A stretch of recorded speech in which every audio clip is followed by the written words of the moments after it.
Sejam bem-vindos à nossa casa, que nessa noite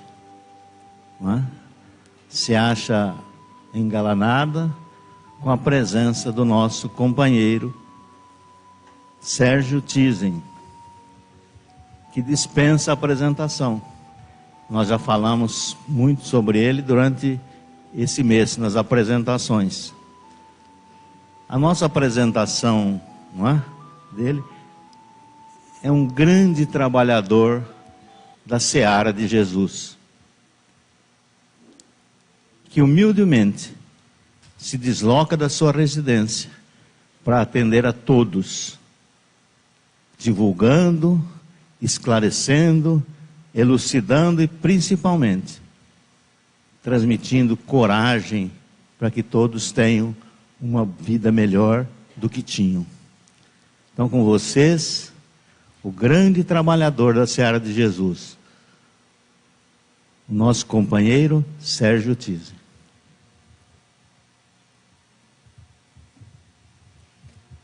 Muito obrigado, Douglas.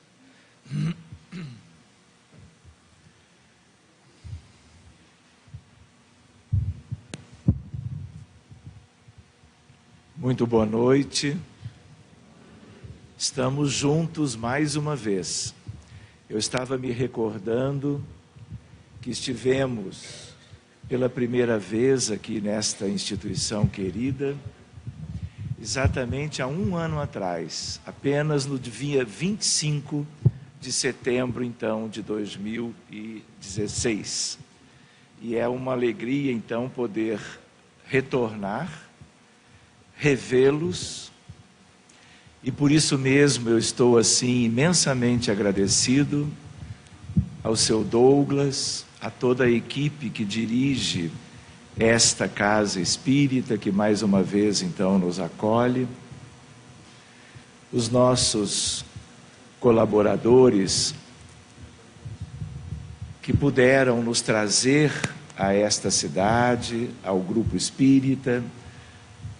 Queria agradecer mais uma vez a Jane e ao Paulo, todo o empenho que eles têm tido para que nós pudéssemos, então, visitar as cidades aqui da região e fazermos, durante algumas vezes à noite, outras vezes durante o dia, as atividades do estudo da nossa doutrina espírita, de certo modo, aplicada às questões do dia a dia de todos nós. A escolha foi dele, e eu me lembro que no ano passado o tema foi este: medicina da alma, medicina e espiritismo, fronteira entre a medicina, que é a arte de curar, e a doutrina espírita. Como vocês sabem, pela origem do espiritismo, era natural que ao longo do tempo ele estabelecesse fronteiras entre todos os mais importantes ramos do conhecimento humano. Existe fronteira entre o espiritismo e a pedagogia. Aliás, a pedagogia espírita, nova, porque ela é aquela iluminada pelo conhecimento doutrinário espírita, com uma nova definição de homem, com uma nova definição de mundo, nós podemos criar uma pedagogia diferente. Nós temos a fronteira entre o espiritismo e o direito, a magistratura, as questões relacionadas à visão humana do direito, de tal maneira que, conhecendo a reencarnação, a imortalidade da alma, a lei de causa e efeito e outros tantos aspectos típicos dos postulados espíritas, nós temos a possibilidade de uma iluminação da ciência do direito na Terra. Isso já vem acontecendo. Assim como nós também temos em relação à medicina, que é a nossa fronteira. Foi no estudo que fizemos há um ano atrás. E vamos retomar isto em moldes semelhantes por um lado, mas diferentes por outro. E nós gostamos de brincar ao chegarmos por volta das 8 da noite, imaginando que no mais tardar, 11h30, nós haveremos de concluir tudo. Claro, eu me lembrei que amanhã é uma segunda-feira, senão eu diria meia-noite. Mas como amanhã vocês trabalham, nós vamos então adequar para que em 3h30 nós possamos completar o estudo. É uma forma de nós brincarmos, mas com uma questão importante, que é a ideia de que nós temos muito que trabalhar nesta fronteira. Nós poderíamos ver isto a nível de um seminário, de um fim de semana inteiro, inclusive. Mas, claro, nós vamos resumir, procurar algumas questões que eu achei interessante de nós trabalharmos hoje. Eu não sei quantos de vocês estavam há um ano atrás, mas vamos ver se com o estudo desta noite nós podemos rever alguns aspectos e nos adiantarmos em outros. Nós gostaríamos de verificar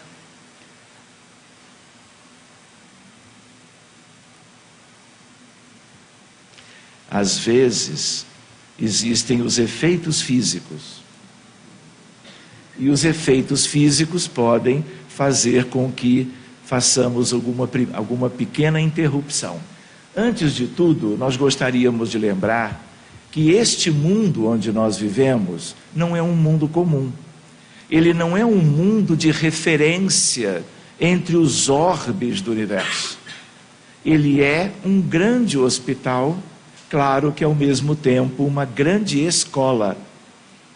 Há quem o veja como um grande presídio, porque as almas que vivem aqui podem querer visitar ou irem viver em outros mundos, mas não podem, porque aqui é o nosso lugar, é aqui que nós precisamos nos educar nos valores de vida eterna e ao mesmo tempo termos ensejo nas diversas reencarnações de nós fazermos o nosso longo e árduo processo de recuperação espiritual, e aí nós diríamos, de cura a um nível mais definitivo e profundo.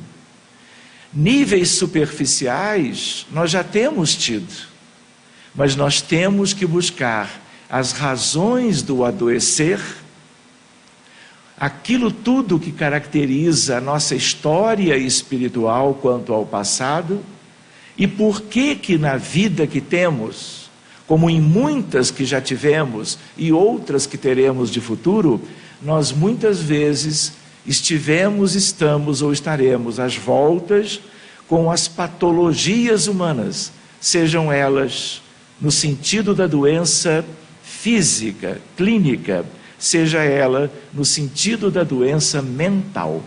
Vocês sabem disso. Temos uma infinidade de doenças. E aonde que elas existem? Nas pessoas. Existem pessoas sadias e pessoas doentes aos bilhões. Nós somos 7,5 bilhões de encarnados. E somos 12,5 bilhões de desencarnados, totalizando 20 bilhões. Numa referência de Emmanuel, no livro Roteiro, no capítulo O Grande Educandário. 20 bilhões de almas humanas. Uma boa parte vivendo a realidade da encarnação nos dias atuais e uma parte ainda maior no mundo espiritual. Doentes os temos dos dois lados. Tanto é que existem hospitais, clínicas, postos de auxílio em toda a realidade da Terra, em qualquer país, por sobre os países, nas esferas naturais, onde exatamente esses locais de ajuda para tratamento dos espíritos existem. Nós estamos então nos lembrando que há uma medicina que vem caminhando ao longo de 5.000 anos na Terra. E existe uma outra medicina em paralelo que caminha no mundo espiritual. E graças à doutrina espírita, as duas hoje se entrelaçam. E esta união, ela será cada vez mais importante, e no futuro nós vamos ter uma coisa só dos dois lados. Quando o lado de cá tiver avançado como precisa avançar, e avançará. E é sempre uma questão de tempo e dos esforços humanos e espirituais para conquistemos essa realidade. Graças a todos aqueles que movimentaram as forças espirituais a bem da humanidade e há 160 anos trouxeram o Livro dos Espíritos, o restante da codificação kardeciana, iluminando o conhecimento da Terra, especialmente as questões da medicina. Vamos caminhando, lembrando a ideia deste mundo de provas e expiações. Por isso ele não é referência. Nós não podemos sugerir, se vivêssemos num outro orbe, que pessoas viessem visitar a Terra para passar férias espirituais, porque aqui é um lugar de vida própria para ensejar a evolução, mas a nível das provas e das expiações. Portanto, nós precisamos nos situar em relação a isto. Tudo isto tem progredido, avançado, e mais dia menos dia, mais milênio menos milênio, nós estaremos livres de tudo isso. Mas nós precisamos do empenho pessoal de cada um, do autoconhecimento, das ideias que vamos ter a respeito de nós mesmos e de tudo aquilo que ainda nos falta para angariarmos as aquisições relacionadas às virtudes que vão substituindo os vícios humanos que nos acompanham há muitos milênios desde o passado. Nós lembramos então antes que temos doentes dos dois planos. Muitos, quando desencarnam por uma doença adquirida ou manifestada aqui, chegam no mundo espiritual às vezes em andrajos, do ponto de vista do perispírito, e necessitarão de ajuda médica e de enfermagem no plano espiritual. E muitos do que vivem décadas na erraticidade não conseguem no tal período avançar do ponto de vista da recuperação e reencarnam novamente com seus perispíritos danificados pelas más escolhas do passado e voltarão a viver doenças deste mundo em qualquer tipo de aspecto, no campo da doença física de novo e da doença mental. É questão de quem somos individualmente e quais são as nossas reais condições e as nossas reais necessidades. Vamos refletindo sobre isto. Vocês lembram de Nosso Lar? Quem não leu Nosso Lar? Ninguém levantou o braço. Olha que eu vou fazer 18 perguntas a respeito do livro até meia-noite e vou computar tudo aqui. De qualquer maneira, é em Nosso Lar que nós aprendemos sobre o hospital no mundo espiritual. André Luiz desceu, mas depois subiu.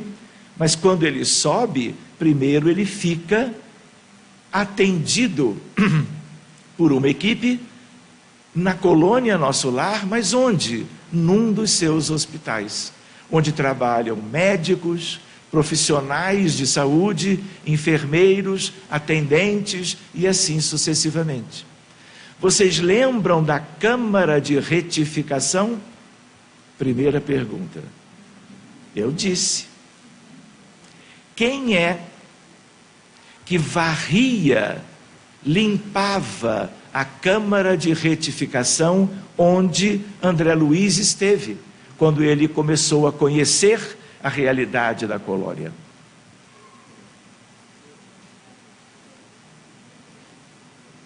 Como se chamava aquela senhora? A mesma que conversa com o André a respeito dos doentes que estavam na câmara de retificação. E ela introduz André a respeito de Veneranda. Vocês lembram disso? Uma das ministras da colônia. Vocês lembram quando Narcisa dizia: é o espírito que tem 1 milhão de horas trabalhadas, sem reclamar, sem esmorecer, sem tirar férias, igual a qualquer um de nós. Verdade? Como vocês andam silenciosos, eu começo a crer que se vocês leram de verdade, estaria na hora de aceitarem a sugestão da releitura. Porque nós esquecemos muitas vezes aspectos interessantes. Então sempre vale a pena. Este é um livro, aliás, a série toda, nós precisamos lê-la e relê-la. Não vou nem falar de livros astros hoje, não vou falar de nada disso, para ficarmos apenas com alguns títulos na lembrança para nós revermos todo esse material. A questão da medicina ali também. O alicerce da medicina da alma é a mediunidade. É o tesouro instrumental da medicina que trabalha com as questões espirituais do doente, o universo espiritual dele e com os espíritos superiores que estão nos centros espíritas, que estão nos consultórios, ambulatórios, enfermarias, unidades de terapia intensiva e de pós-operatório, trabalhando com as equipes encarnadas a bem dos pacientes que lá são atendidos. A outra ideia é a ideia então desta medicina espírita, em que nós temos os dois alicerces. A reunião de assistência aos desencarnados, ligados a cada paciente, especialmente pacientes graves, e a fluidoterapia, tema que tratamos hoje no SEAC, em Jales, num pequeno seminário.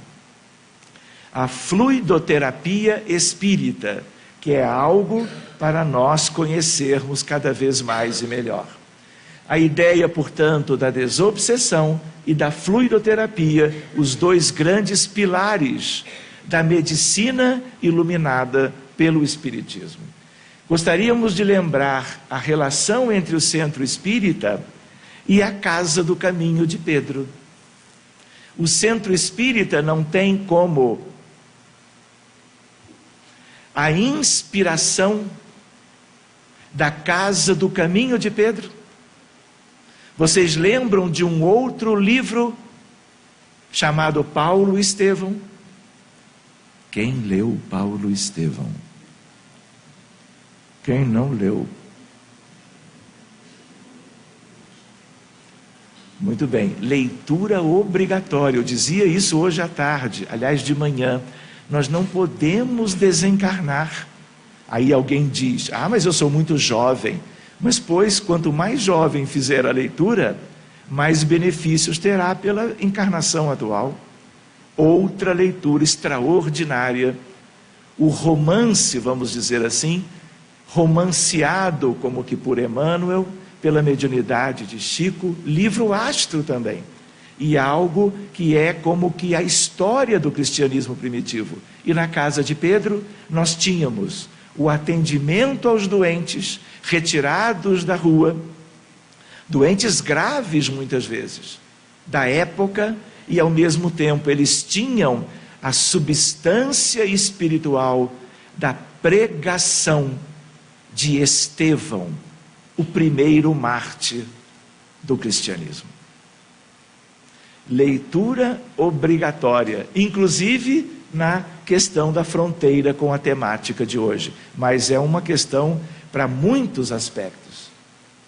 Gostaríamos de lembrar que na altura do final do século XIX e no início do século XX, a humanidade chegou a uma condição de mais avanço na ciência, na filosofia, de tal maneira que nós temos uma cronologia de eventos, de aquisições humanas, e era como se a humanidade se preparasse para o advento da doutrina espírita, que tem início no século XIX, a partir de Allan Kardec e dos espíritos da codificação. E nós gostaríamos de levar a ideia como buscando ali uma profunda transformação dos paradigmas. Quais são os dois paradigmas? Maneiras de nós enxergarmos a realidade. O paradigma materialista, que durou milênios e ainda está presente. E o surgimento naquela altura do paradigma espiritualista. E nele, avançando 500 anos, o paradigma espírita, pela importância do conhecimento novo trazido na codificação kardeciana. E é exatamente o ensejo destas coisas que vai possibilitando o avanço da medicina. Lembrando que na altura o corpo humano vai sendo muito melhor conhecido do que era séculos antes, pelo avanço da ciência. Evolução da física, da biologia, da psiquiatria, na psicologia e na medicina de uma maneira geral. Isto é recente, tem pouco mais de um século. E isto tem a ver com o nosso tema. Nós nos lembramos de dois aspectos graves na sequência da história humana. A Primeira Guerra, de 1914 a 1918. A Segunda Grande Guerra, deflagrada em 1º de setembro de 1939 e que perdurou até 1945. Havia, especialmente na Segunda, grandes pensadores que acreditavam que o mundo estava acabando. Tal o nível da barbárie, do número de mortos em função destes dois grandes conflitos mundiais. Dois paradigmas, o materialista e o espiritualista, ambos olhando para os mesmos fenômenos. Porque são os fenômenos existentes, os fenômenos naturais. E ali nós começávamos a entender sobre a amplidão da alma humana. Hoje ainda, se numa faculdade de medicina, dependendo dela, aonde ela funciona, nós falarmos à beira do leito, em alma, mesmo numa discussão de caso na psiquiatria, os colegas vão nos olhar como se nós fôssemos de um outro mundo. Se eu falar em espírito, algum colega é capaz de sugerir que eu faça um tratamento. E não é na dermatologia, é na especialidade que cuida das questões mentais, para que nós tenhamos ideia das dificuldades. Mas por outro lado, por causa de todo o avanço, independente, aliás, da doutrina espírita, 90% das faculdades de medicina nos Estados Unidos oferecem disciplinas eletivas ou obrigatórias sobre cura e espiritualidade. Isso nós não tínhamos há mais décadas atrás. Isto é avanço da humanidade. Independente das grandes dificuldades que temos, nós já progredimos alguma coisa. E com a doutrina espírita, este processo se acelera. Aqui nós temos os postulados espíritas, que vocês conhecem. E na ideia de uma medicina espírita, todos eles são fundamentais. A exemplo, imortalidade da alma, sobrevivência. Como é que nós sabemos isto? Toda hora lidamos com espíritos enfermos no mundo espiritual, egressos de uma encarnação recente, onde viveram seus dramas, continuam sofrendo no além-túmulo. E o centro espírita, com suas reuniões mediúnicas, pode e deve atendê-los muito bem. É um exemplo de nós termos certeza, crença, fé raciocinada, no sentido de que o espírito chega no mundo espiritual e continuará com suas questões, requerendo assistência médica e assistência de equipes de saúde, para que ele complete o seu restabelecimento anos e anos depois da sua desencarnação. A ideia da reencarnação também está aí. Por exemplo, quando nós abrimos um caso, eu trouxe uma meia dúzia para mostrar para vocês. Quando nós abrimos um caso de um doente muito grave, de uma patologia qualquer, o que acontece? O paciente de hoje, a sua realidade espiritual é aberta pelo mundo maior. O véu que encobria as coisas que estavam como que em segredo, guardadas a 7 chaves, são reabertas para que nós possamos cuidar dos contextos. E aí nós vamos ver o paciente de agora vivendo em vidas anteriores conflitos muito graves. E muitas vezes o necessitado, o enfermo de hoje, fora o algoz em vidas anteriores. E a reencarnação está aí. Às vezes é o contrário, é para o futuro, não apenas para o passado. Quantas vezes nós lidamos com espíritos, nossos irmãos, que vivem um grande sofrimento, são acolhidos ao diálogo fraterno, à oração, à imposição de mãos, e nós, no diálogo, mostramos para eles a vida futura, a nova encarnação, e a coisa que vai ser positiva, promissora, no sentido de ele alcançar uma condição melhor para a sua vida pessoal, adquirindo os aspectos de virtude e, por isto mesmo, de felicidade. Nós gostaríamos de lembrar de lei de causa e efeito, a comunicabilidade dos espíritos, a mediunidade, a intervenção dos espíritos no mundo físico. Quais são os espíritos que incidem a sua força mental em relação aos encarnados doentes? São espíritos em condições precárias, chamados muitas vezes de obsessores, e eles fazem parte do processo de adoecimento e muitas vezes de manutenção do quadro patológico que o doente apresente. Mas ao mesmo tempo que eles funcionam e incidem no mundo celular do encarnado questões deletérias e geradoras de problemas clínicos ou mentais, os espíritos superiores fazem em oposição. Havendo merecimento dentro do centro espírita ou fora dele, nós vamos ver uma espiritualidade extraordinária, procurando ajudar todos os contextos onde eles possam atuar beneficamente, auxiliando, amenizando as dores, diminuindo o sofrimento, permitindo que algumas doenças até sejam vencidas. E essa espiritualidade, com muito mais razão, ela funciona e age nesta mesma ideia de uma medicina espiritualizada, com o concurso deles, os agentes da saúde, invisíveis para nós.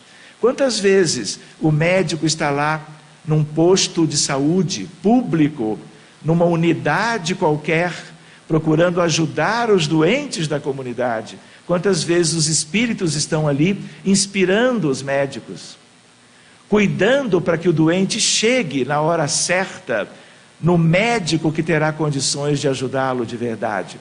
Então isso tudo é amplo. Nós podemos restringir o entendimento para as questões do trabalho no centro espírita, mas essa influência é uma influência universal, como vocês depreenderam pelo estudo da codificação kardeciana.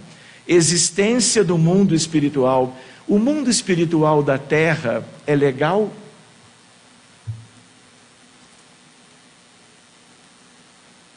Em que sentido eu estaria fazendo esta pergunta? Vocês acham que desencarnamos, fica tudo bem? Seja qual foi o motivo da desencarnação do indivíduo ou coletivamente? Vocês acham que o céu está à disposição de todos, que o mundo espiritual ele é todo em parâmetros de felicidade, felicidade legítima. O que nós já aprendemos? Existe um umbral médio, umbral inferior, umbral superior. Mas para baixo do umbral inferior, trevas e abismo. Para cima do umbral superior, arte, cultura e ciência, amor fraterno universal e governo da vida. Então cada um tem o seu lugar. Qual é a dificuldade de um mundo de provas e expiações e de uma humanidade doente? As zonas inferiores são as mais populosas. Eu quero que vocês durmam muito bem essa noite, mesmo com esse tipo de colocação, de notícia. Mas, gente, nós precisamos não apenas nos conhecermos cada vez mais e melhor, mas conhecermos a realidade. Não é verdade? Temos a codificação, mas André Luiz não veio para nos falar sobre o mundo espiritual de uma maneira concreta, objetiva, simples, lógica. Pois bem, tudo isto é patrimônio para nós, mas nós só teremos o patrimônio pelo estudo, pela leitura, pela dedicação a isto e não às coisas comuns do mundo. Vamos adiante um pouquinho. Claro que vocês sabem, temos, quando encarnados, corpo físico, corpo espiritual, que é o perispírito, e a alma ou espírito. Aonde que está a doença? Nos três. Ah, mas eu fiz um check-up na semana passada, o médico até me liberou, mas isso não significa que daqui a 6 meses ou 1 ano a pessoa não terá, depende das suas condições, uma dificuldade qualquer.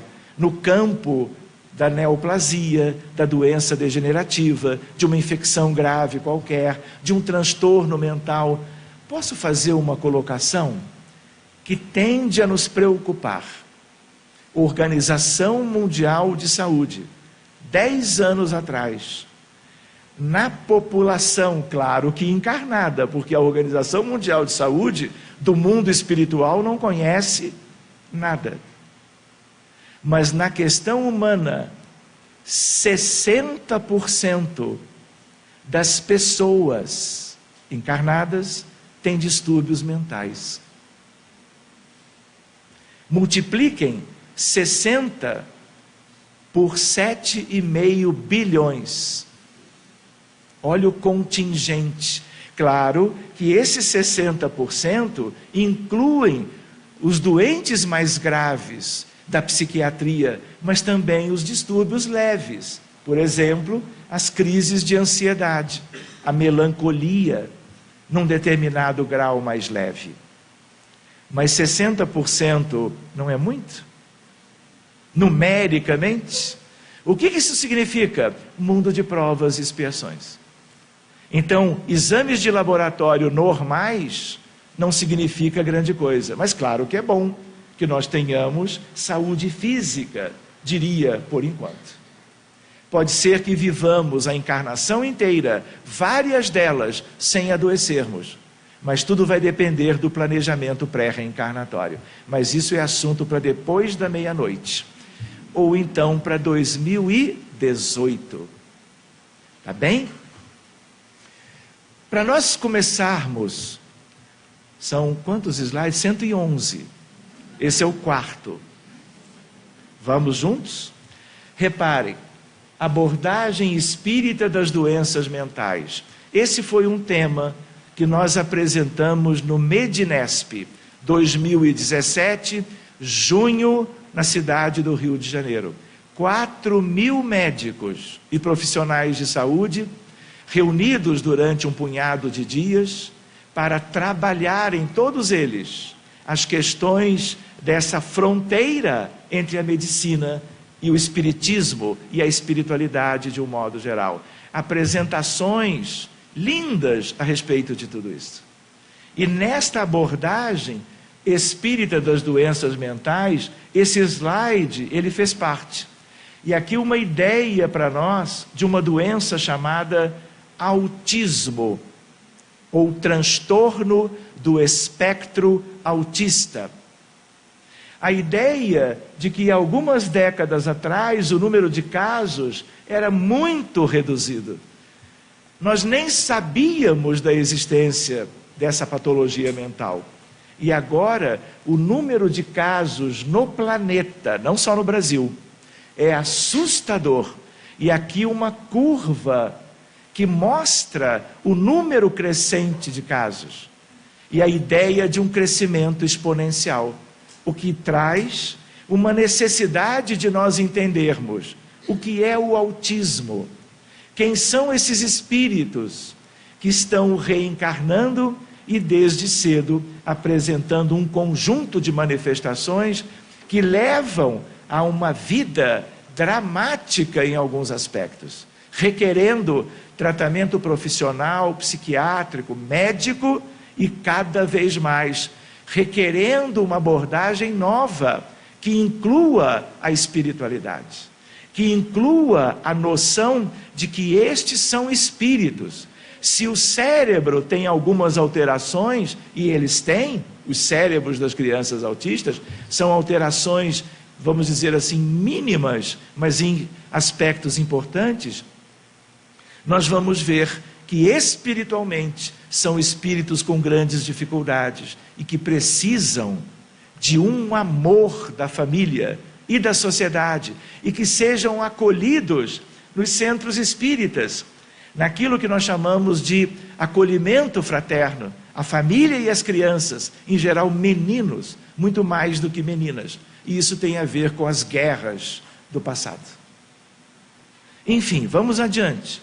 A ideia de que há algum tempo atrás era uma criança com autismo para cada 12 mil nascidas.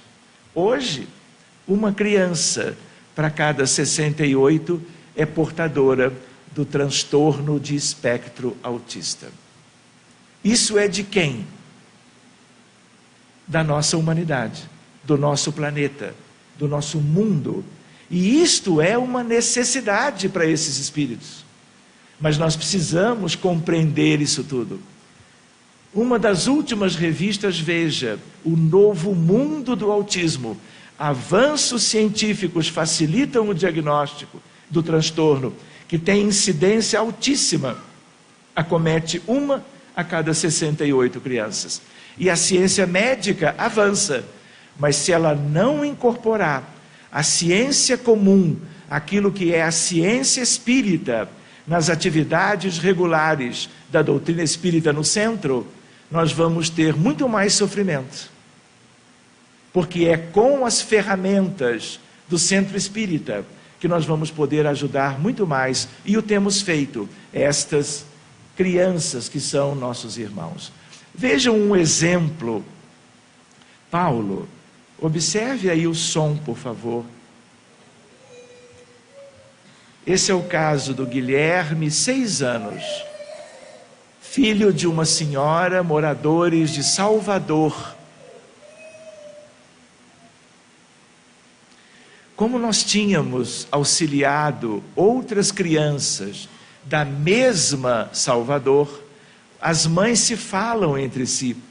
Existem grupos de WhatsApp e de Facebook para as famílias das crianças com autismo, para trocarem experiências, para avançarem juntos. E isso é relevante.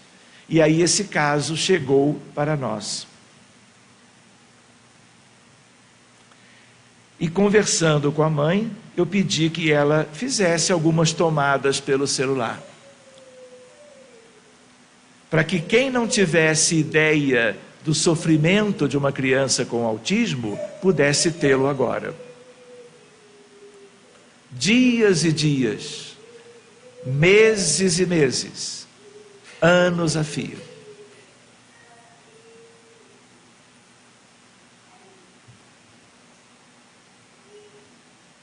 E ela foi registrando.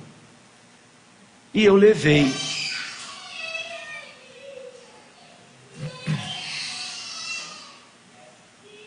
Ele não está contrariado. ele não tem fome, ele está muito bem atendido em todas as questões comuns da criança, mas ele apresenta essas manifestações. Quando nós atendemos, como que atendemos? Reunião mediúnica de assistência espiritual ou desobsessão. Encontramos os contextos do passado dele, contextos bem delicados, em que ele participava de determinada atitude de guerra relacionada ao sofrimento alheio. Não apenas cumprindo ordens dos superiores, mas também exagerando naquilo que ele fazia, por uma espécie de ódio em relação ao exército contrário. Ali ele adquiriu uma condição de retorno por aquilo que ele havia gerado. E mediunicamente há hoje recursos para nós cuidarmos de vítimas, muitas vezes às centenas, relacionadas a um único caso. Isso foi feito em relação a este menino. Eu não vou entrar nos detalhes agora, porque são muitos os aspectos para nós comentarmos, senão vai passar da meia-noite. Então é importante que nós caminhemos. E a ideia qual foi? Numa certa altura, a mãe então volta a gravar, depois do segundo atendimento, e manda este vídeo, feliz da vida. Vocês se coloquem na figura do pai e da mãe.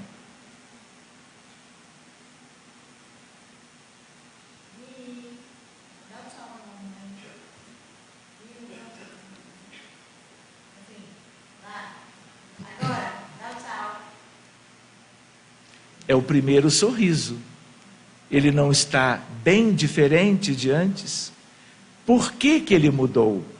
Porque ele agora não tem as aflições, o peso na economia espiritual dele, no campo mental, de todo aquele sofrimento dos espíritos a quem ele havia prejudicado. Então a desobsessão faz parte, alicerce da medicina espírita, e este é um exemplo.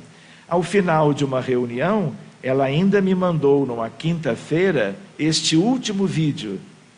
Aliás, antes, vocês viram que ele estava usando um iPad? Não pode. iPad para crianças comuns é fator de desequilíbrio. Nós temos que restringir. Dificulta o neurodesenvolvimento, a neuroplasticidade cerebral, inflama o cérebro da criança. Se nós pudermos liberar, liberemos, mas existe um ônus em potencial. O menor número de minutos ou hora por dia é recomendável. Para uma criança com esta patologia, é de não se poder permitir, porque o cérebrozinho delas já está acometido. E o uso dos eletrônicos poderá causar uma perpetuação das dificuldades. Fiz o parênteses e agora eu vou mostrar o último vídeo. Para desejar uma boa noite, né, Gui? Eu vou voltar. Dá um tchau. Sérgio, tudo bom? Tô gravando para lhe desejar uma boa noite, né, Gui? Dá um tchau para o doutor Sérgio, Gui, dá? Aê! E ele foi melhorando progressivamente. Tchau, beijo, doutor Sérgio. Autismo não tem cura, tem tratamento. Existem pacientes que respondem maravilhosamente a essa abordagem, outros nem tanto. Porque somos indivíduos, temos a nossa história pessoal. E nem sempre uma ou duas reuniões de atendimento pode ser suficiente para mudar um passado de muitos milênios. A vida, num certo sentido, não dá saltos. Em outro dá. Mas isso a gente vê em 2019. Vamos adiante então, a ideia da alegria desta mãe. Vocês perceberam o sotaque baiano? Muito bem, esta é a origem deste caso. Eu vou falar do Lucas, falei outro dia, mas eu creio que a maioria ou não se lembra ou talvez não tenha conhecido. Após uma palestra sobre um tema como este de hoje, um senhor veio me dizer de uma amiga que é mãe deste menino, chamado Lucas, no Rio de Janeiro. E aí eu deixei o cartãozinho com o e-mail, etc., e a mãe fez contato. E veio falar do filho. Pois bem, este filho, segundo a mãe, 4 anos, retardo mental, nem parece na foto. Retardo, crises graves de agitação psicomotora, ansiedade, agressividade, movimentos anormais dos braços. Pais com imensas dificuldades de cuidar dele, inclusive à beira da separação entre eles, ideias suicidas da mãe e do pai, algo que eu nunca tinha visto. Simultaneamente, pai e mãe com ideias suicidas. A ideia de ataques de raiva e ausência de sono. Vejam o vídeo que ela enviou para nós.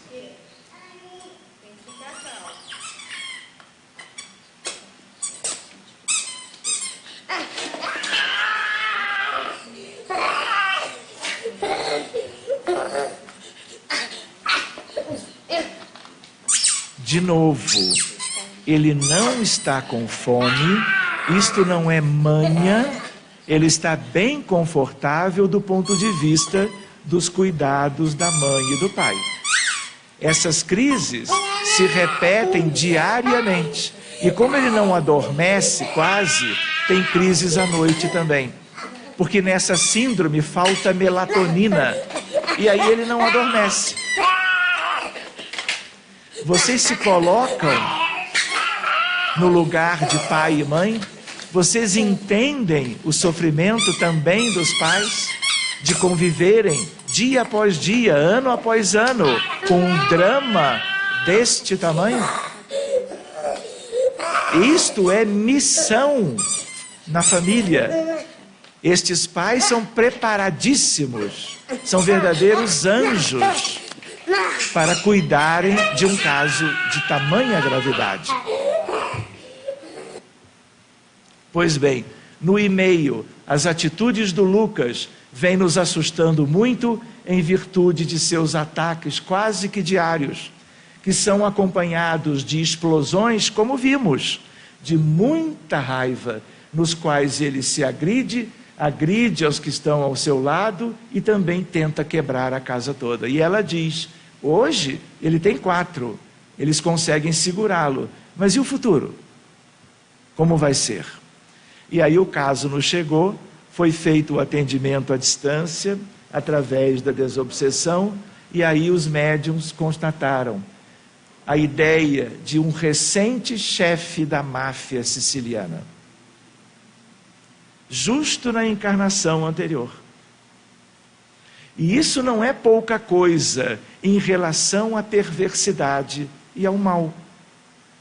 De tal maneira, assassinatos, torturas, centenas de vítimas, algumas no mundo espiritual bem inferior, trevas, em estado deplorável, outras com ódio e desejo de vingança. Aqueles que se colocaram para que ele sofresse, para que ele adoecesse, desde antes, olhem a curiosidade, na extensão do entendimento desta medicina. Porque como os espíritos, cobrando dívidas ou procurando a vingança, eles uma vez encontrando, ainda no mundo espiritual, ainda às vezes quando já a espiritualidade desencadeava o início do processo da nova encarnação, eles continuam ligados perispiritualmente, no desenvolvimento celular, dos primeiros momentos do embrião e depois do feto, o cérebro já está atingido. Neste caso, é uma síndrome genética, ocasionada por uma mutação e que gera todo este conjunto. São raríssimos os casos. Uma criança para cada 25 mil crianças do mundo. Pois bem, Tudo isto foi tratado na reunião mediúnica, especialmente os cuidados e o resgate das diversas vítimas, as centenas desta última vida, e ao mesmo tempo o tratamento de outro modo daqueles que queriam a vingança em relação a tudo que haviam sofrido. Haja reunião mediúnica, haja esclarecimento com as bases da doutrina espírita. Lembram dos postulados? Os postulados entram aqui e nos ajudam na abordagem. São a diferença de uma abordagem espírita para uma abordagem meramente psiquiátrica, mesmo da psiquiatria moderna. Muito bem, a ideia de melhora imediata depois de alguns sintomas, atenuação das crises, tivemos que voltar ao caso algumas vezes. Esse paciente era tão descompensado nos primeiros momentos, quando nós soubemos do caso, que ele não tinha condições de vir na fluidoterapia. Os médiuns, só de pensarem no caso, o caso em casa, eles tinham manifestações e sintomas que, claro, tinham a ver com aqueles dramas antigos. E aí vale uma outra reflexão. Se na vida anterior ele optou por ser capaz de gerar o que gerou, como chefe da máfia siciliana, vocês imaginem, há 500 anos atrás o que ele fazia. Há 1000. E tudo isto é vivo na memória profunda de qualquer um de nós. Então precisamos trabalhar essas coisas e usarmos o Espiritismo. Hoje, ele é um doente que não tem mais nada do que vocês viram ali, mas ele ainda é um doente bipolar. A espiritualidade nos disse: não pense, Sérgio, que ele vai se curar. Nós sabemos que é isto que você deseja, mas nós estamos trabalhando para minimizar o sofrimento. Cura só ele obterá pelo esforço dele nas vidas futuras. Claro, a cura nunca vem apenas de fora. Ela tem um componente central que vem de dentro. Reforma íntima, educação dos sentimentos e todo o contexto da redenção desse espírito, que poderá ocupá-lo por milhares de anos. E aí a gente lembra da espiritualidade. Às vezes uma decisão equivocada, uma escolha mal feita, pode significar milênios de sofrimento. Acho que esse caso, conto ou não conto? Vocês estão cansadinhos? Vou contar. Esse foi o primeiro caso de autismo que nos chegou anos atrás. A minha filha mais velha, a Joana, ela desde pequenininha nos acompanhava nas reuniões no Centro Espírita. Na desobsessão, acho que ela entrou aos 11 anos de idade. Teve toda uma base para isto. Enfim, numa altura, ela tinha aulas de dança com uma professora. Um dia a professora chegou, a tia professora de dança estava muito triste. A Joana perguntou: por que você está triste, tia? Ah, eu tenho um sobrinho, que é o Carlinhos, e nós acabamos de descobrir que ele tem uma doença esquisita, que ninguém sabe de onde vem. É um tal de autismo, isso há anos atrás. Pois bem, aí a Joana prontamente: olha, tia, o meu pai e um pessoal lá no Centro Espírita, eles lidam com essas coisas. Aí a tia ficou assim muito animada. Como assim? Ah, são reuniões e a gente vê, 11 anos, a gente vê os aspectos espirituais por trás dos problemas sérios de saúde. Ah, é? O que precisa? Nome, idade, endereço. E aí a tia disse: olha, os pais são católicos estritos, eles nem podem saber disso. Não tem problema, tia. Se a senhora está pedindo, eu vou levar o caso e o grupo vai procurar ajudar. Desobsessão. Numa terça-feira à noite,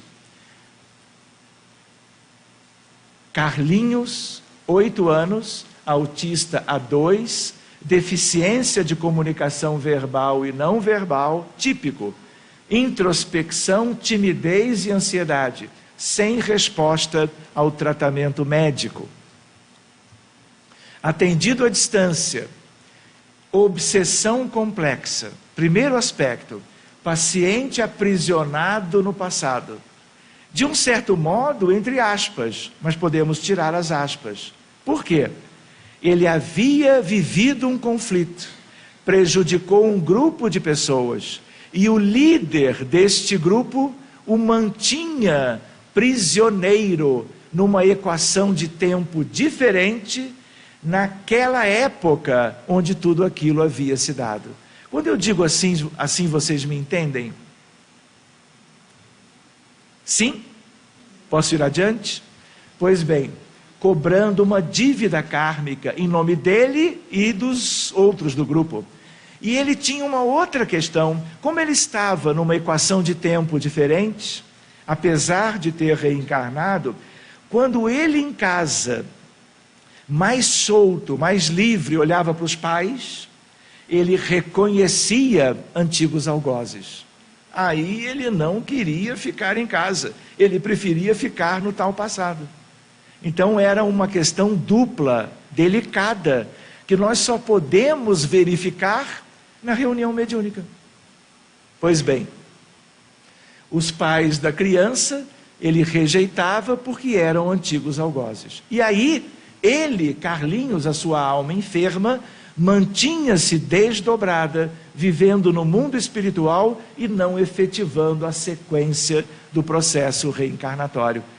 Por isso ele ficava como que à parte, sentadinho, debruçado num canto da sala ou do quarto, não interagia com a vizinhança, com as outras crianças, tinha uma grande dificuldade de interagir com os colegas da escola, a escola tinha que ser especial e assim por diante. Muito bem, em apenas uma reunião de terça-feira de tratamento, o espírito foi doutrinado. Qual o espírito? Aquele que o aprisionava. Tivemos uma boa conversa pelo diálogo fraterno, esclarecimento, utilizando-se as questões que nós conhecemos pela doutrina espírita, e ele, como que se rendeu às evidências e percebeu que o futuro dele poderia ser feliz se ele soubesse tentar perdoar aquele que havia sido o seu grande tirano e algoz. E aí ele é cercado de uma amorosidade da equipe encarnada e especialmente dos espíritos superiores, para que ele então se deixasse banhar por esses elementos novos e ele então pudesse deixar aquelas questões e ser tratado num hospital do mundo espiritual que nos dá cobertura. Pois bem, a ideia a mais que eu gostaria de comentar, reforçando-se a perspectiva para o tal espírito de adiantamento espiritual. E mais um segundo aspecto, como os pais eram e são até hoje católicos, eu não podia pedir para que eles trouxessem a criança para a fluidoterapia, para o passe. Um passe mais detalhado para modificar as questões cerebrais para melhor, para que ele tivesse mais chance de se recuperar. E aí o que nós fizemos quando o paciente não pode vir? Nós o buscamos. Como? Não fisicamente, mas ele é desdobrado e nós o trazemos e ele se manifesta pelo médium de psicofonia. E aí nós dialogamos com ele, mostramos as questões que importavam para que ele conhecesse, e ele lida com isto muito bem. E o que nós fazemos no cérebro dele? O que a fluidoterapia presencial faria. Só que nós fazemos no perispírito. no corpo astral e mental superior do perispírito, modelando um cérebro normal. Terminado isto, ele é levado pelo seu anjo tutelar, pelos mentores do trabalho, de volta para perto do corpo. Mas mais do que isso, vocês lembram que ele se mantinha desdobrado o tempo todo? Não podia mais. E aí nós fazemos de tal maneira que haja um acoplamento indissociável mais com recursos do magnetismo.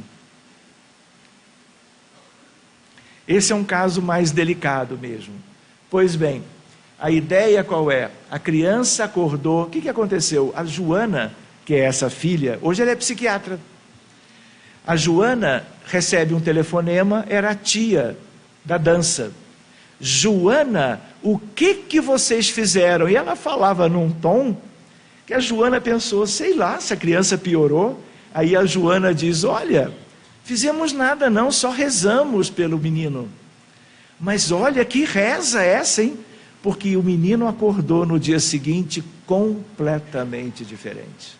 Ele não foi medicado espiritualmente, ele não foi tratado, ele não foi acoplado, ele não se libertou de diversas questões pendentes. Ele acorda no dia seguinte, completamente modificado, desaparecimento por muito tempo dos sintomas de autismo nos 2 meses seguintes e se mantém bem relativamente a quase 8 anos.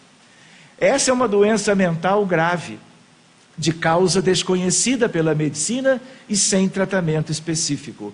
Caso revela aspectos espirituais importantes que, uma vez tratados, resultaram na cura do processo, ou pelo menos um nível bem razoável de cura, e desde então, o que nós mais temos no centro espírita são doentes com depressão grave, esquizofrenia e autismo.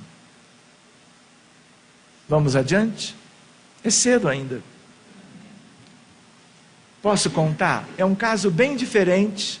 Ele ilustrou também hoje pela manhã a questão da fluidoterapia. Uma questão que nós não tínhamos há 10 anos atrás. Zika vírus.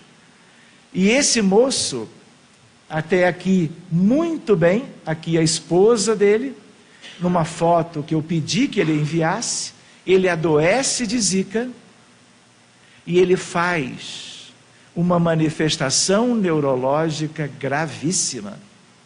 Ele perde toda a motricidade. A única região que ele conseguia mexer era língua e deglutição. Nada de movimento de braços e pernas. Em questão de 10 dias, ele ficou completamente imóvel.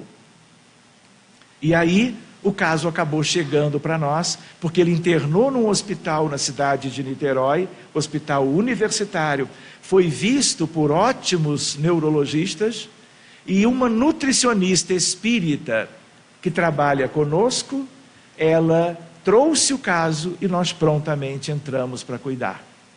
E ali nós entramos em relação ao atendimento à distância pela mediunidade da equipe, pela desobsessão, como nos casos anteriores, e pessoalmente fomos visitá-lo no hospital, aplicando a fluidoterapia na unidade de terapia intensiva, onde ele estava em coma induzido, no respirador mecânico e completamente imobilizado.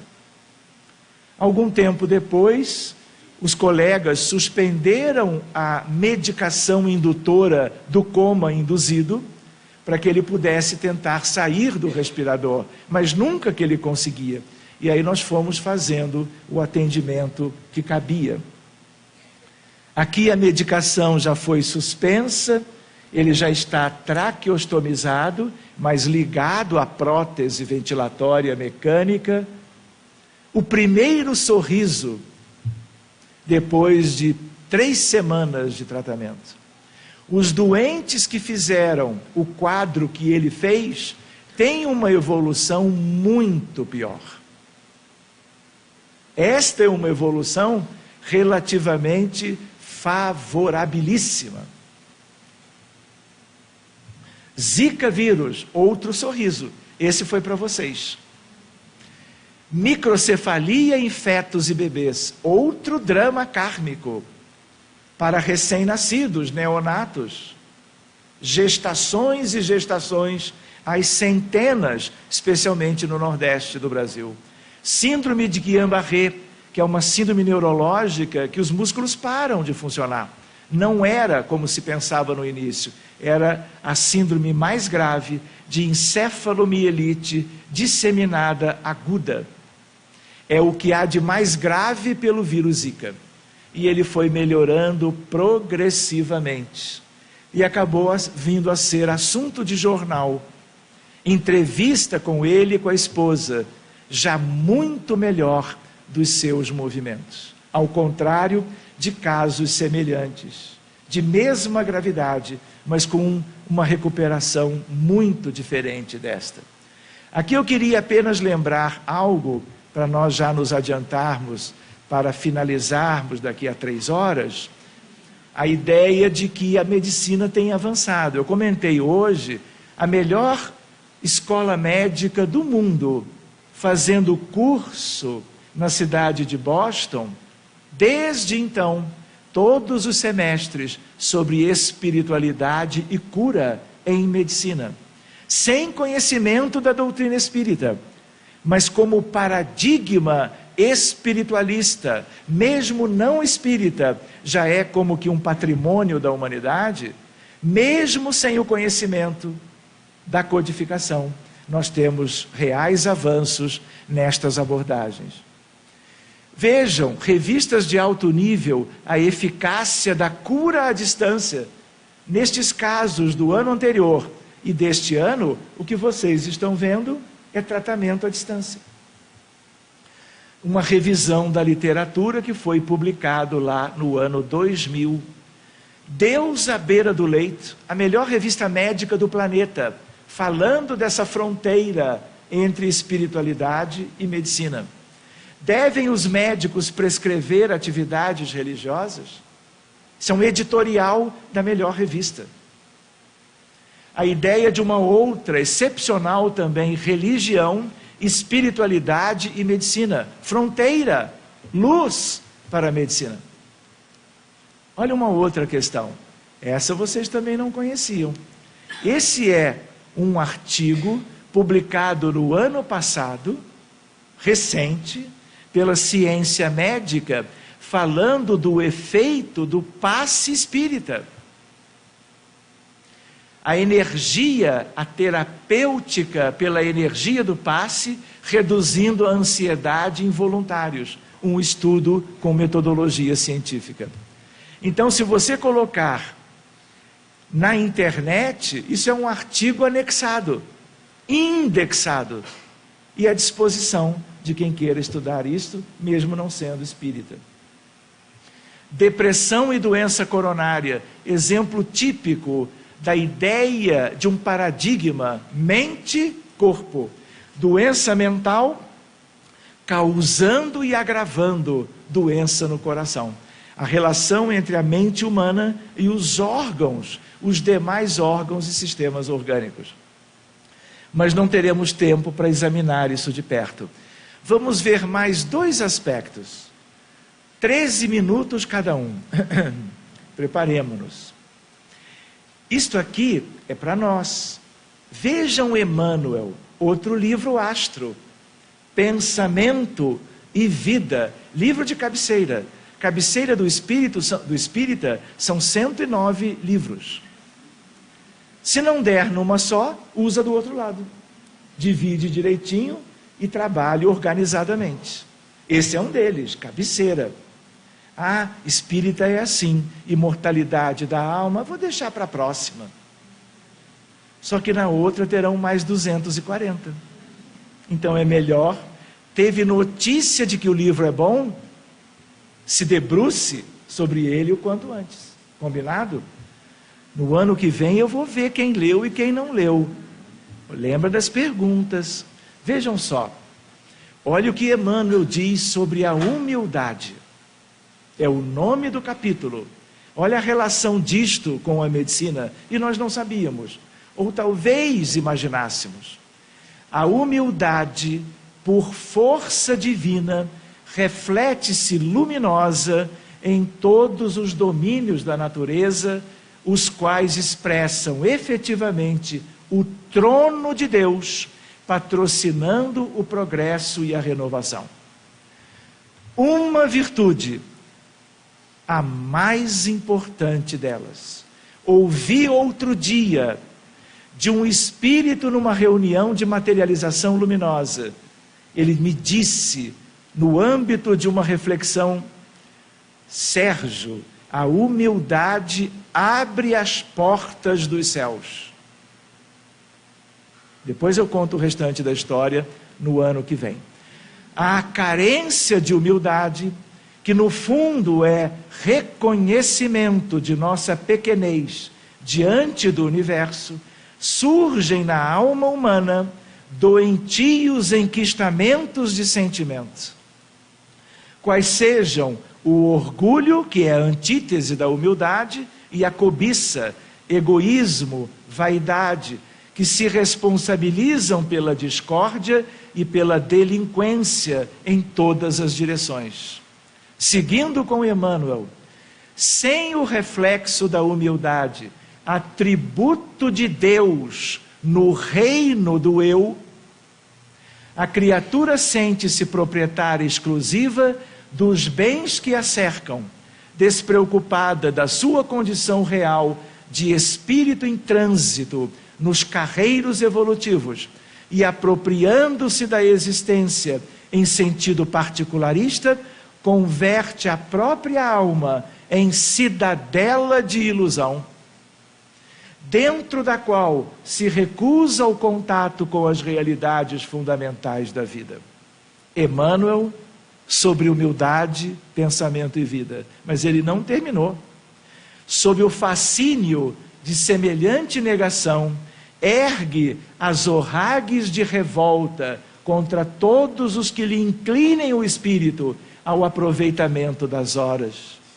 Já que, sem o clima da humildade, não se desvencilha da trama de sombras a que ainda se vincula no plano da animalidade que todos deixamos para trás, após a auréola da razão. Possuída pelo espírito da posse exclusivista, acolhe facilmente o desespero e o ciúme, o despeito e a intemperança, que geram, vejam, a tensão psíquica da qual se derivam perigosas síndromes na vida orgânica, a se exprimirem na depressão nervosa e no desequilíbrio emotivo, na ulceração e na disfunção celular, leia-se câncer. Para não nos referirmos aos deploráveis sucessos da experiência cotidiana em que a ausência de humildade comanda o incentivo à loucura nos mais dolorosos conflitos passionais. É a primeira vez na história humana que nós focalizamos a relação entre o orgulho, que tem a ver com a falta da virtude, humildade, e o processo de doença, tanto de doença mental como de doença orgânica, dito por Emmanuel de uma maneira meridianamente cristalina.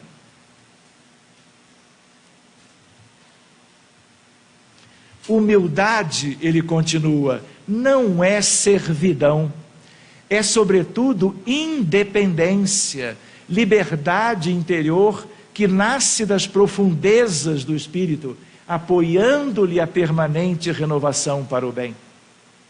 Cultivá-la é avançar para a frente sem prender-se, é projetar o melhor de si mesmo sobre os caminhos do mundo, é olvidar todo o mal e recomeçar alegremente a tarefa do amor cada dia. Não é o que nós precisamos? Humildade, refletindo-a do céu para a terra, penhor de redenção e beleza, o Cristo de Deus, disse Emmanuel, nasceu, humildade, na palha da manjedoura e despediu-se dos homens pelos braços da cruz. Mas a coisa não parou aí. Jesus em João, só em João que há isto. Lembram-se, Mateus, Marcos e Lucas, os evangelhos sinóticos, concordantes. João, um evangelho à parte. Neste nós encontramos: estabeleci, disse o Cristo, o modelo para vós, a fim de que, assim como eu vos fiz, vós também façais. E aí vale recordar algo que nós espíritas esquecemos. João, na última noite da vida de Jesus na terra, ele está com seus apóstolos num sobrado em Jerusalém. É a noite da ceia, a última. Jesus se levanta e põe de lado a sua veste exterior. Ele amarra uma toalha na cintura, coloca água numa bacia, lava os pés dos discípulos e os enxuga com a toalha. Em seguida, veste a sua roupa exterior. Por que Jesus realizou este gesto de humildade? Para ensinar os 12 apóstolos, os 72 discípulos, os 500 da Galileia, toda a cristandade de todos os tempos para o futuro e a humanidade toda. O governo da vida foi lavar os pés, na mais lídima expressão de humildade, perante os queridos apóstolos, para que eles, apóstolos, reconhecessem o valor, talvez, do maior ensinamento que Jesus tenha deixado. O grande elemento que, uma vez na nossa intimidade, nos traria a prevenção de todas as doenças. Não vamos ver isto da ciência, espiritualidade, paradigma, mente, corpo, neuropsico, imunoendocrinologia, a mente além do cérebro, a mente como elemento irredutível, o cérebro como instrumento. Viktor Frankl, Jesus vê a semente divina que dorme em nós. Viktor Frankl era um psiquiatra e ele foi prisioneiro do campo de concentração de Auschwitz-Birkenau, a 70 quilômetros da cidade de Cracóvia, na Polônia. E ele, prisioneiro, resistiu a tudo aquilo e foi solto depois, quando a guerra terminou, como os remanescentes todos de origem judaica, os ciganos, os russos, foram liberados e voltaram. Ele se torna médico, se torna psiquiatra. E é ele quem diz que as condições externas e mesmo as internas de cada filho de Deus podem ficar completamente em desalinho e distantes de uma condição de normalidade. Mas há algo divino em cada filho de Deus que é intocável, mesmo pela própria criatura. De tal maneira que isto é divino, e isto nos preserva e nos mantém vinculados a Deus e a Jesus no sentido da nossa evolução espiritual. Um dia nós vamos ver isto com mais detalhes.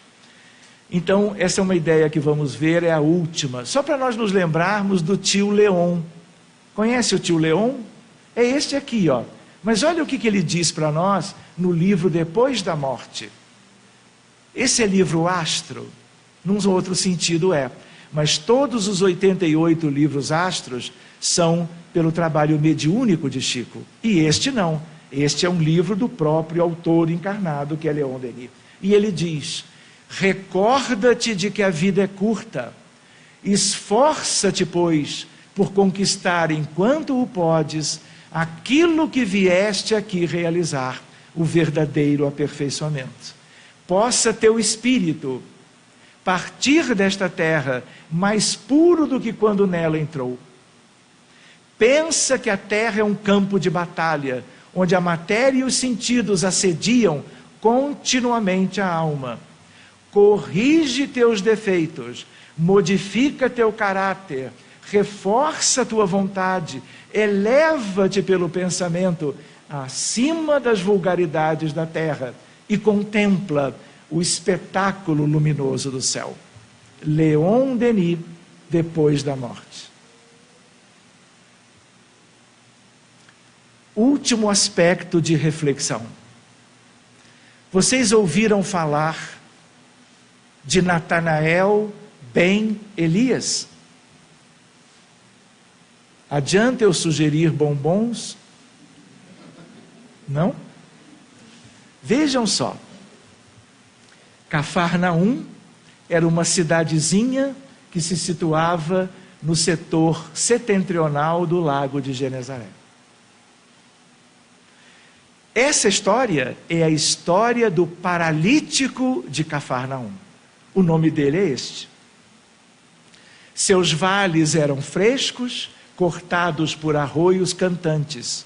Em suas praias, as águas eram boas para a pesca e, por essa razão, disputadas pelos pescadores. Isso está num livro. O casario era baixo, cercado por árvores frondosas, coloridas por trepadeiras de flores miúdas. Jesus amava aquela cidade e a escolheu para o início do seu ministério de amor. O que acontece? Ele era paralítico de nascença. Jesus curava quando visitava as multidões. E de uma certa feita, Jesus curou inúmeros pacientes ou pessoas justo na casa de caminho de Pedro. Lá estavam os apóstolos, lá estavam inúmeros doentes, a casa não tinha um espaço livre. E aí, os amigos de Natanael ben Elias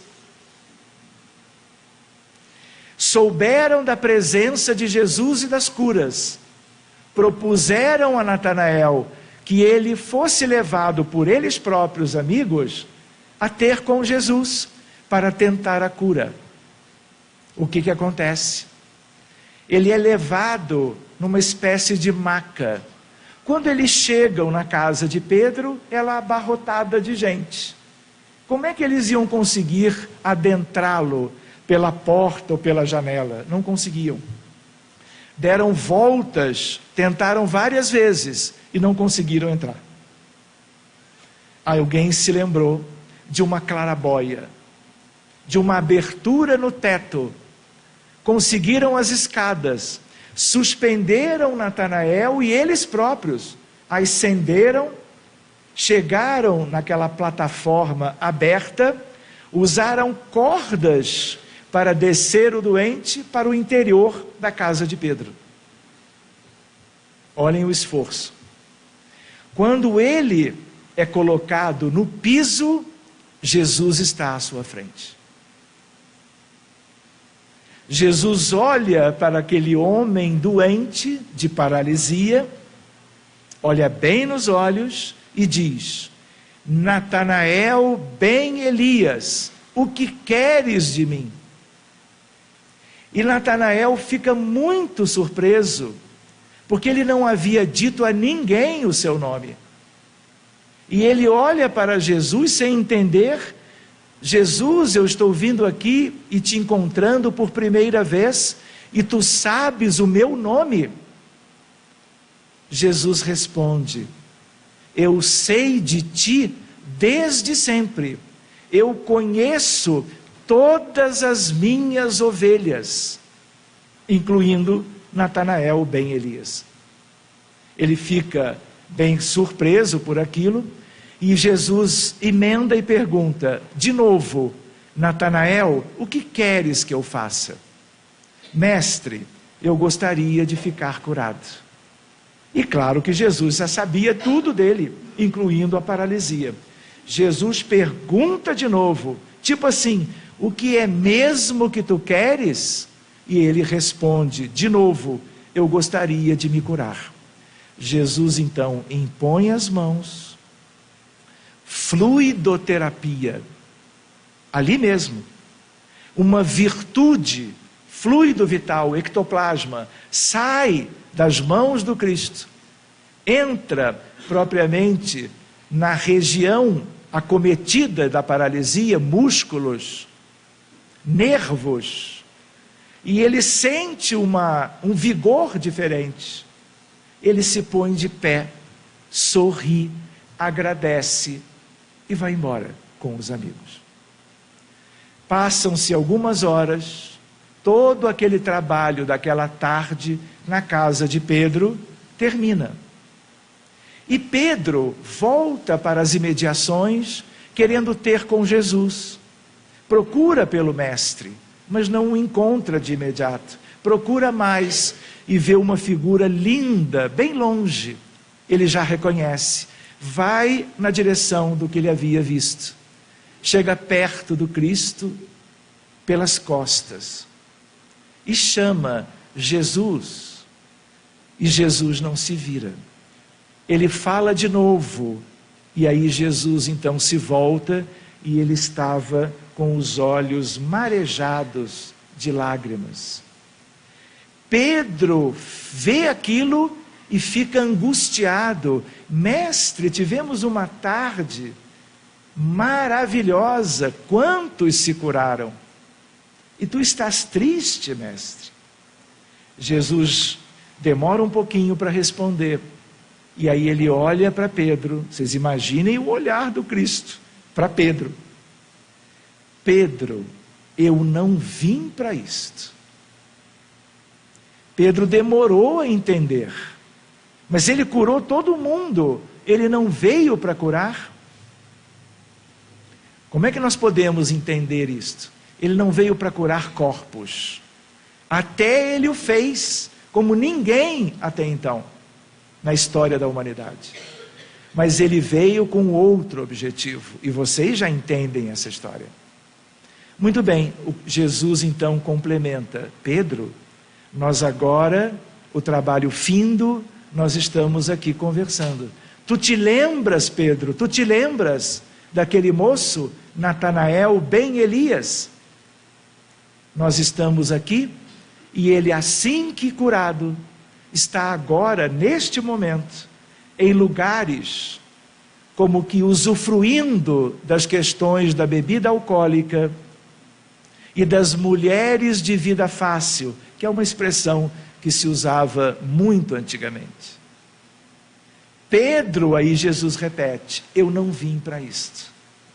Ele queria dizer: o que adiantou que o moço pudesse andar para ter mais grau de liberdade, para se perder como havia se perdido muito mais antes, em vidas anteriores? Jesus já sabia isso tudo, mas ele respeita aquilo que Natanael lhe pedira e promove a cura. E nós precisamos refletir.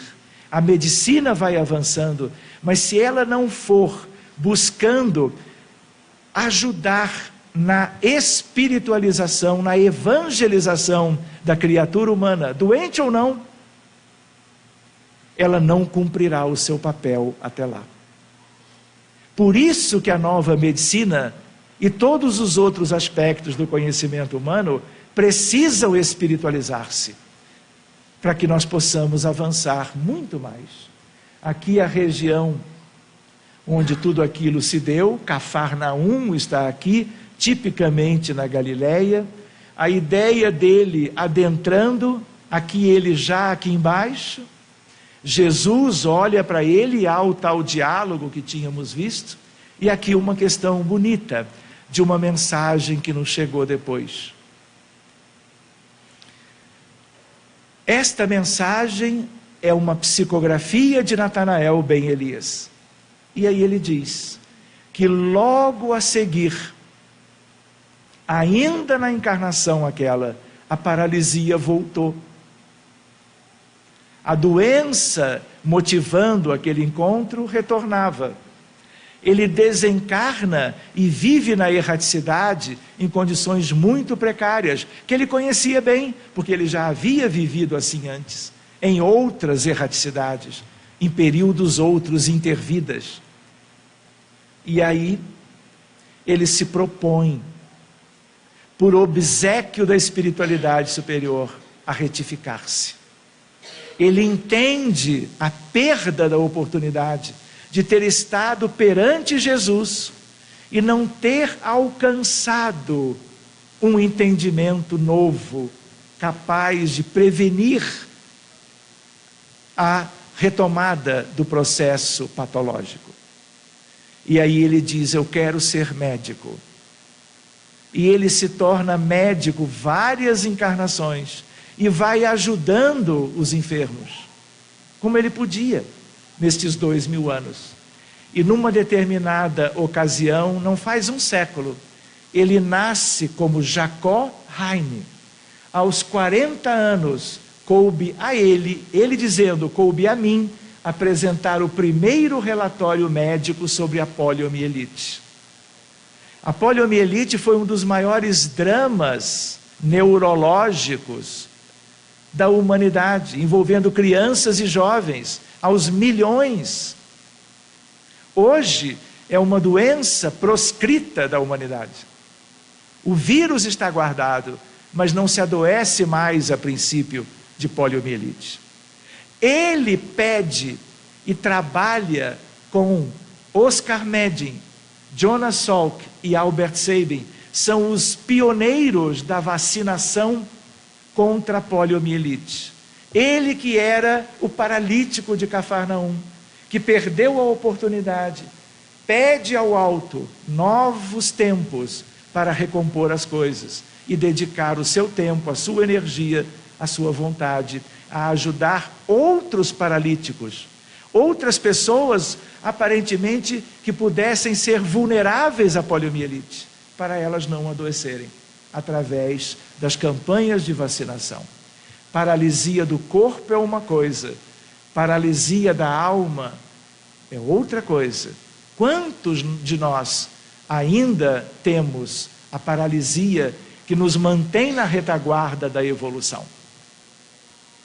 Só para nós nos lembrarmos do Evangelho de Jesus à luz espírita, recordando que a nossa evangelização e a terapia através do Evangelho não é liturgia. Na verdade, é acordar em cada um o anjo que dorme. Muito obrigado, meus amigos. Eu queria que vocês pudessem refletir carinhosamente sobre estas coisas. É um tempo novo, graças à doutrina espírita, graças a todos aqueles que movimentam o trabalho espírita nas instituições, para que nós possamos conhecer o que mais importa para a nossa redenção espiritual. A transição planetária está aí, nos convidando às mudanças. E se nós não as fizermos, nós vamos nos manter predispostos às mais variadas dificuldades, muitas delas doenças físicas e doenças mentais. Que Jesus os abençoe. Muito obrigado pela oportunidade que todos vocês me dão na noite de hoje. Que assim seja.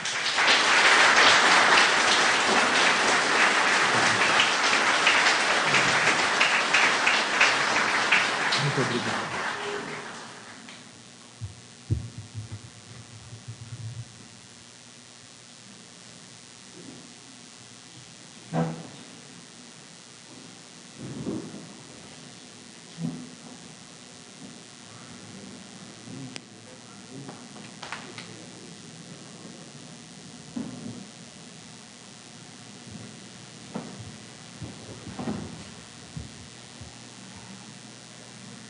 Em nome da nossa casa espírita, nós agradecemos a presença de todos. Tenho certeza que todos sairão daqui reconfortados, com um novo ânimo, não é? Achando que a vida é mais fácil, a dádiva de Deus, do Senhor da vida, proporcionou a todos nós, é muito menos penosa do que achamos. Nós que nos entregamos às vezes ao ócio, não é? Sabendo que a oportunidade da reencarnação é uma chance para melhorarmos na vida. E momentos como este não é? Em que fomos tocados no fundo da nossa alma, no íntimo do nosso espírito, a fazermos uma reflexão profunda do que já fizemos até agora, mas do que poderemos fazer daqui em diante, é muito relevante a todos nós. Por isso, doutor Sérgio, te agradecemos profundamente, não é? Do fundo da nossa alma, de todo o nosso coração, que Jesus, que Deus, o grande arquiteto do universo, possa iluminar os seus passos, fazendo com que cada vez mais a sua mensagem passe a corações aflitos, a almas desesperadas, levando o conforto, a segurança do amor e a fé em Deus. Muito obrigado em nome de todos, em nome da nossa casa, em nome da nossa cidade e da nossa região. Gostaríamos de agradecer também a Jane, não é, que sem medir esforços patrocinou essa jornada pelo Noroeste Paulista. Muito obrigado mais uma vez. E convidamos todos que durante o mês de outubro, todas as quartas-feiras e todos os domingos, nós estaremos com palestras referentes ao mês espírita do Centro Espírita Allan Kardec. E convidamos a todos a participarem. Façamos agora a prece final em agradecimento.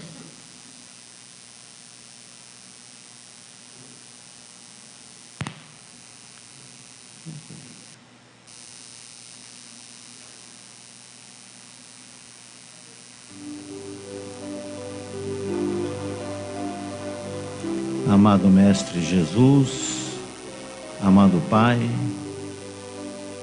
nos dirigimos a Ti, com o coração transbordando de alegria, por mais uma noite de amor, de perseverança, mas acima de tudo, de esclarecimentos profícuos ao nosso espírito. Que o Senhor da vida nos ampare, nos dê o lenitivo, mas acima de tudo, o esforço para continuarmos na senda do Espírito, aquele que é imortal e que todos nós, com certeza, chegaremos à perfeição. Os Espíritos instrutores, Espíritos amigos que nos auxiliaram, que auxiliaram e intuíram o Dr. Sérgio na noite de hoje, os nossos agradecimentos. A Jesus, nosso Mestre, a Deus, nosso Pai, o nosso agradecimento do fundo do coração. E que vocês retornem aos seus lares, reconfortados, animados pela palestra da noite, e mudem a sua vida. Sejam mais vocês, tenham mais confiança no Pai, mais confiança em Deus e muito amor no coração. Obrigado a todos e que assim seja.